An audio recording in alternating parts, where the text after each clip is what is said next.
Last week, we looked at the common pressures and trends that community banks and credit unions face in this market. This includes the imperative to stay relevant, stand out, and grow. This week, we look at how financial institutions, both large and small, are doing just that with a unique approach to service to their markets. First up, we hear from Teri Williams, President and COO of OneUnited Bank, and how trust plays a crucial through line from their brand to their offerings. You bought up a number of very specific banks to roll them up together, and there's a common, even if the geography and the zip code isn't the same, there's a commonality between the communities that you serve and the needs that are there. What's unique about that, and what's unique about how you do banking, what you provide your customers? So yes, all of the banks we acquired were Black owned, and we are continue to be a Black owned bank. And we're, as we call it, unapologetically Black. And the reason why we say that is because we believe that it's really important to be authentic with your customers, to really speak to them in terms of who you are and who they are, in order for them to trust you. And so one of the things that's unique is that we realize that the Black community really had a distrust for banks. I remember when, 2008 happened and there was a concern about, too big to fail. And, I was saying to regulators, hey, that's not the concern of our community. Our community is just concerned about trust and whether or not the banks are really looking to make money or as opposed to help them and be, trustworthy. So we have spent a lot of time building trust within our community for into banking. But we also have done that not just by, sort of the words and being authentic. We've also done it with our services. Our services are unique to banking. We've been offering 2-day early pay as an example where, our customers can get paid early. We've been offering that for years. Larger banks are starting to offer it, but we realized that there was a need to do that based on our customer base. We offer a short-term small dollar loan program with a 21% interest rate. 21% is high relative to if you have good credit, but in comparison to payday loans where the rates are much higher, it's actually a savings to our customers. And they pay back the loan in 90 days, so it is similar to a payday loan. We do the loan without a credit check, but we really are trying to provide them with an alternative to payday lending. We offer a secured credit card. Again, very unusual. Most banks, period, don't offer a secured credit card, but we realized that our community needed that in order to rebuild credit. So we're always looking for ways to use banking as a tool to, as we see opportunities to bridge this trust gap, as well as see opportunities to offer services that national banks don't offer and that most community banks don't have the technology to offer. Many community FIs talk to their mission. Being truly mission-driven is about having overreaching goals that transcend just the financial performance of the institution. Climate First Bank aligns itself to the goal of the drawdown of atmospheric CO2. President Lex Ford explains how to accomplish this goal. They can't just serve like-minded customers, and they have to set the example by their own business practices. I'm proud that the first loan I referred to this bank, even before I joined it, was a gas station. And in that those owners realize that over time, reliance upon fossil fuels will diminish. It doesn't have to be because of electric vehicles. It could be that the efficiency in cars is growing, right? So every year we're using less and less oil through or gas for our cars. So we said, hey, we'd love to do the loan. Would you be interested in doing some solar and some electric vehicle charging stations? And they said, absolutely, that makes perfect sense. So we did. That was the first loan I referred to the bank, was a gas station that now has EV charging and solar panels on its roof. That's cool. That's impact. That's making a change. That's you convincing these operators that we can help make their business more efficient while making a positive impact. I'm not excluding anybody. I'll bank pretty well anybody anywhere as long as I feel like they're giving me the opportunity to to bring them into the church and explain the mission. So that's where we are as a bank. Got it. So what else kind of sets you apart? What are some of the things that you do from an operational standpoint that, are geared towards it, other than your corporate structure? Sure. Simple things are real estate. Our Winter Park branch is LEED Platinum, which is was a big undertaking because it wasn't a ground up construction. It was a renovation. Our St. Pete branch will be LEED certified as well. It's mid construction, so I don't know if we'll make platinum or gold, but I think it's going to be platinum as well. And then Mount Dora, when we build that, will also be a LEED Platinum. Then the target is to make them net zero on energy usage. So we have as much solar as we can get on the roof or on the side of the buildings. I think it's very much proven that the cost to reach a LEED certification is drastically outperformed by what you get out of the building. That there's a viable business plan. There is like a return that you can point Sure. to that isn't like hand wavy in nature. Right. And then there are also great billboards. I mean, our branch in Winter Park is a billboard. So you drive by it, you're not looking at the car in front of you. You're looking at our branch. And so it drives brand awareness too. Partnerships are a common theme with community FIs. Reaching unmet needs, those ignored by other institutions less invested in the community, often requires banding together with like-minded and aligned organizations.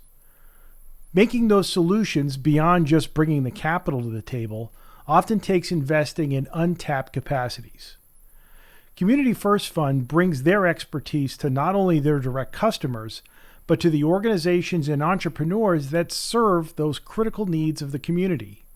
Chief Retail Officer Jonathan Encarnacio shares their approach to partnering. There's another organization out of Philadelphia called Esperanza, and they run a number of charter schools.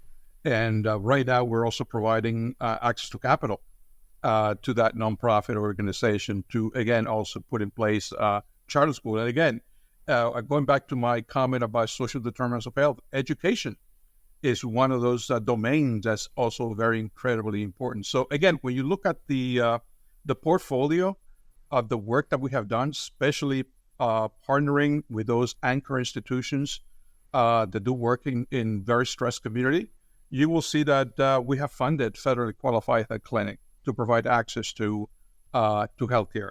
We have provided loans to many charter schools throughout the region, whether it's La Academia in Lancaster, or whether it was iLead in Berks County, or whether it's Esperanza in Philadelphia. We have provided numbers of loans to CDCs that are providing CRA type of housing or just housing period to make sure that there's affordable rental units available to individuals. And then the last one that I want to mention is what I said before about affordable groceries to neighborhoods who are very stressed. We have a nonprofit in Philadelphia, North Philly, ASE. Also another Latino-led, CDC, Community Development Corporation, that is focusing on not only affordable housing, but also housing for seniors. And so we all have partnered, again, also with that CDC to provide, again, new market tax credits, provide access to capital so that they are able to provide and build and develop the type of housing that is needed in those neighborhoods. The level of risk that we take is something that a commercial bank will never do, right? And so when we work with an entrepreneur that is launching a new venture that has no experience doing that level of work, especially in the restaurant business, believe it or not, most commercial banks don't like the line of work. Very risky, very short term in terms of the lifespan. And so when the Community First Fund goes in there making this loan, we're assuming the risk. We had the debt from those, capital investments. And then at the end of the day, we have to be able to subsidize those projects. And that's where we have to balance that equation in making sure that we get access to those grants or access to individuals who want to just donate. Family Trust FCU has a broad portfolio of projects and approaches to serving their home community of Rock Hill, South Carolina. CEO Ryan Harvey shows how partnering with local government and other anchoring institutions has allowed the credit union to amplify its efforts and impact the day-to-day lives of their neighbors. The city of Rock Hill was looking to provide transportation. Rock Hill's a growing city. Like I said, it's a suburb of Charlotte. Roughly, I think it's about 80,000 people in the city, and in the county is about 300,000 people. So it's growing, and I think there's a need for transportation. Winthrop University's right here, which I think undergrad's about 4,500 kids.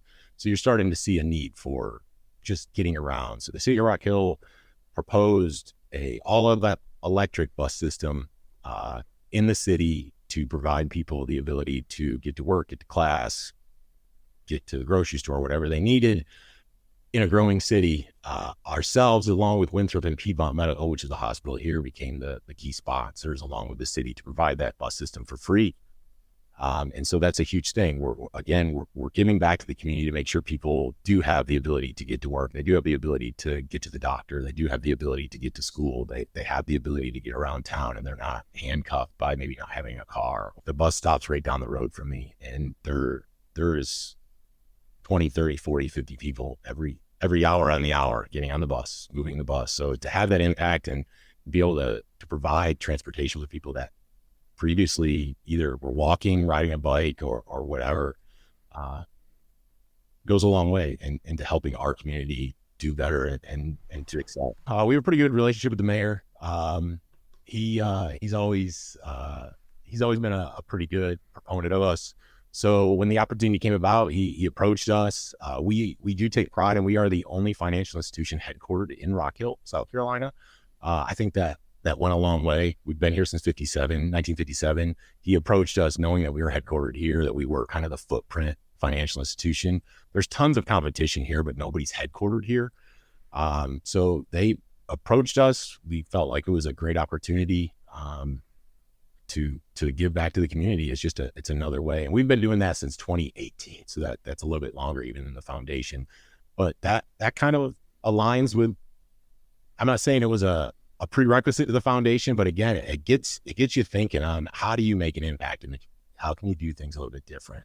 How do you bring people together and see how beneficial working together, giving back to the community and providing maybe skills or transportation or whatever it is, how it can help them do better in life. And thus, as a credit union, you're going to be successful, because if your consumers are doing better, your members are doing better, you become better. User experience, particularly digital experience, has long been a weak point of community FIs. The tension of serving both the needs and tastes of younger consumers versus the resistance to change of long-term customers and members can often be a stumbling block to FIs looking to modernize. Michigan State Legacy Credit Union CEO Carma Peters explains their motive and approach to achieving both goals.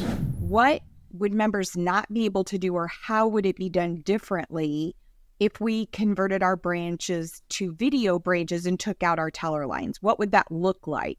We got everything ITMs can do. And one of the things that we struggled with ITMs is we couldn't force 20,000 members to 10 ITM locations, but we could send all of our 20,000 members here, wherever they have their smartphone. So we chose that platform, and it is a fraction of the cost of our original thought of $2 million for 10 ITMs. Then we started talking about how we were going to reinvent our branches and what that would look like. So we currently have 5 branches. 3 of them have been remodeled. We're working on our 4th one. It started April 1st. And we have 1 more after that. And when we came up with it, my COO said, "You know what, Carma, I have a really crazy idea." Now, that's not out of the norm for him. So I was like, okay, what is it? And he said, "I really think we should make our credit union look like a diner." And I'm like, okay, why? And he said, think about it. The population that comes into the branch are older demographic. Let's put them in a mindset and that nostalgic feeling of service that they get from a diner, and introduce them to new technology. It's the safest environment we can put them in to give them that security while we're introducing new technology. So our branches look like a modern day diner. They have those features. Our ATM in our foyers has a jukebox facade when it faces the street. So it also became our brand, and it fits Southeast Michigan, right? Cars, muscle cars. So it's really our unique brand that came out of it that was the most surprising thing, but it's been great. Members have done a wonderful job adapting to this new technology. And then once our concierge in the lobby walks them through how to use this technology in the lobby, they let them know, now you can do this anywhere your smartphone is. So it's about banking that's convenient for you, not for us. We talked about this for 2 years with our staff before we introduced it and explained to them why we needed to do this, why it was important, how it would make us relevant in the future and not the dinosaur of the past financial institution, and got them really excited. And then when we launched our first remodeled branch, which we started our video system in May of 2020 and remodeled our first branch that same year. And when we did, I was in the lobby with my EVP and COO, our VP of HR and training, who's been with us 25 years and come up through the ranks. And we really walked members, held their hands, walked them through it and showed them how great this is and explained to them, now this really is a benefit for you, because if you can't come in, you can still do what you need to do, and it's safe and it's secure. And we answered all those questions. But we also saw our interchange increase 35% because those members that weren't using their cards in an ATM, now that we've taught them how to use self-service ATMs with a smart ATM, now they're using their cards as debit cards out, and we're receiving that interchange income. Standing out in today's market may seem like an impossible feat. Positioning your institution against the mega nationals, similarly resourced banks and credit unions, and the growing alternatives in fintech is a difficult task.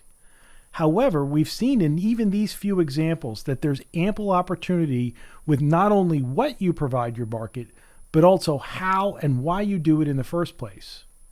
The ongoing shakeout of regional banks has only highlighted the stability and loyalty community FIs command in today's market.